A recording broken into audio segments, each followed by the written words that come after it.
محمد و آلہ و صحبہ اجمعین اما بعد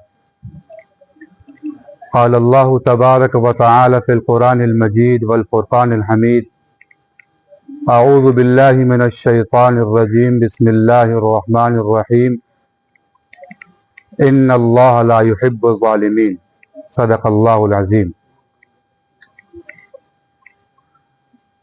محترم اساتذہ اکرام اور عزیز طلباء،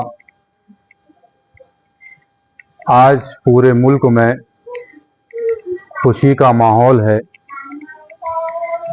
سارے مدارس، ساری جامعات، سارے ادارے، ساری تنظیمیں، ساری تحریکات خوشی منانے کے لیے یکجا ہوئی ہیں۔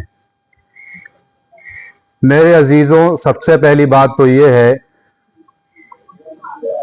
یہ خوشی ان سورماؤں کے طفیل میں ملی ہے جنہوں نے اپنی جان کو قربان کیا ہے، اپنے مال کو قربان کیا ہے، اپنی عزت کو قربان کیا ہے، اپنی زندگی قربان کیا ہے۔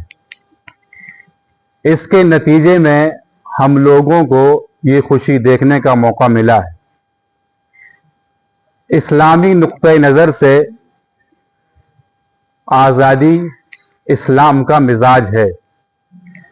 اسلام کی جب آمد ہوئی، ہم اس وقت کی دنیا کا جائزہ لیتے ہیں اور وہاں کی تاریخ پڑھتے ہیں، تاریخ کا مطالعہ کرتے ہیں، تو یہ بات ہمارے سامنے روز روشن کی طرح عیاں ہو جاتی ہے کہ جس وقت اسلام کی آمد ہوئی تھی، اس وقت غلامی کے زنجیریں لوگوں کی گردنوں کے اندر پڑی ہوئی تھی۔ دنیا کے اندر دو طاقتور قومیں تھیں، ایک رومن ایمپائر اور پرشین ایمپائر، جو مغرب اور مشرق ہی نہیں بلکہ پوری دنیا کی امامت، پوری دنیا کی سیادت، پوری دنیا کی زعامت کو انجام دے رہی تھی۔ میرے عزیزوں، اسلام کی آمد ہوتی ہے، اسلام اعلان کرتا ہے کہ اپنے رب کی عبادت کرو۔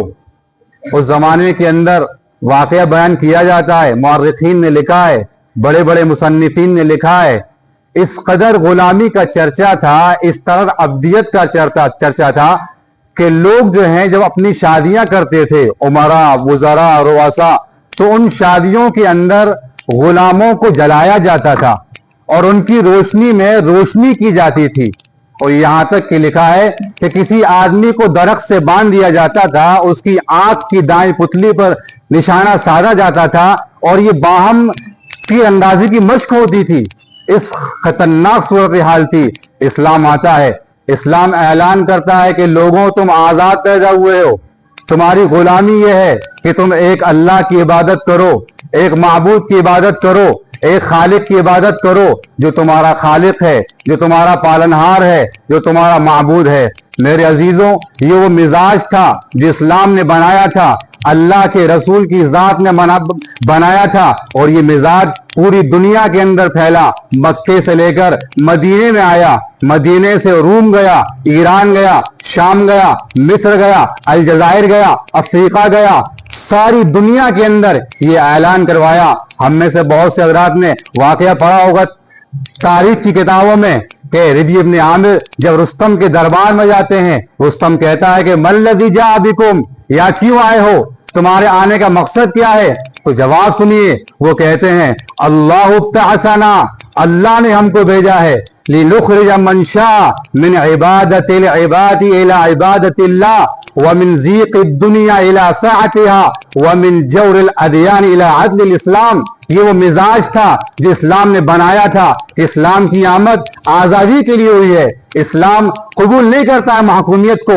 آزادی اور محکومیت دونوں متضاد الفاظ ہیں۔ محکومیت کا مطلب یہ ہوتا ہے کہ انسان کو جکڑ دیا جاتا ہے، انسان کو عقلی لحاظ سے، انسان کو فکری لحاظ سے، انسان کو جسمانی لحاظ سے معذور کر دیا جاتا ہے۔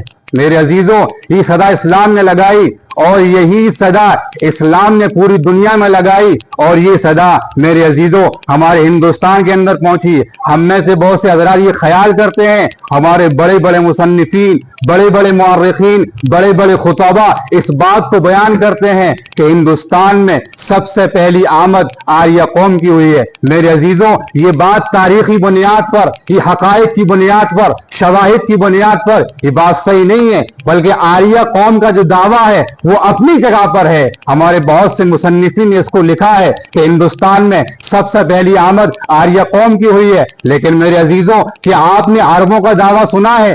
کیا آپ نے عربوں کی تاریخ پڑھی ہے کہ ہندوستان میں عرب کب آئے, ہندوستان میں اسلام کب آیا, ہندوستان اسلام سے کب باخبر ہوا؟ میرے عزیزوں ہمارے ہندوستان کے بڑے مصنف ہیں, بڑے مورخ ہیں جن کی کتاب ہے صحبۃ المرجان فی آثار ہندوستان. انہوں نے ہندوستان کے فضائل میں پورے صفحات کو رنگین کر دیا ہے, پورے صفحات کو سیاہ کر دیا ہے. وہ بیان کرتے ہیں کہ دنیا کے اندر جو پہلا آدمی دنیا میں تشریف لایا وہ آدم تھے. ہم ان کی تاریخ پڑھتے ہیں, ان کی تاریخ کو دیکھتے ہیں کہ ہندوستان میں حضرت آدم کی بعثت ہوتی ہے. جب آپ جنت سے نکالے جاتے ہیں تو سرندیپ جو پچھلے دور میں ہندوستان کا حصہ تھا